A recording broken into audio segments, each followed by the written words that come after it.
ഒരു ഗുരുവിനോട് ശിഷ്യൻ ചോദിച്ചു, ഗുരു, ധർമ്മശാസ്ത്രാദികൾ അനുസരിച്ച് പറഞ്ഞാൽ എല്ലാത്തിലും ബുദ്ധത്വം നിറഞ്ഞു നിൽക്കുന്നില്ലേ എന്ന്.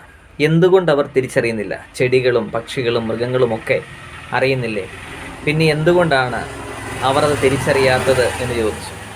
അപ്പം ഗുരു പറഞ്ഞു, അവർ അത് തിരിച്ചറിയുന്നില്ല എന്നുള്ള നിൻ്റെ ഉത്തരമായിരിക്കില്ലേ തെറ്റ് എന്ന് ചോദിച്ചു. ശരിയല്ലേ? നമ്മളത് മനസ്സിലാക്കണേ. എന്താ ചെയ്യാം?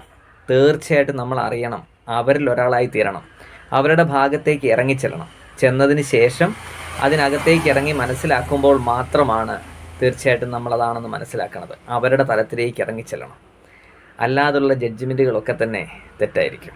അപ്പം നമ്മൾ ആരുടെ കൂടെയാണോ കൂടുന്നത്, അവരുടെ ഏജ്, അവരുടെ സംസ്കാരം, അവരുടെ ഭാഷ, അതെല്ലാം മനസ്സിലാക്കി സംസാരിച്ചാൽ സമയം കളയാതെ മുന്നോട്ട് പോകാൻ കഴിയും.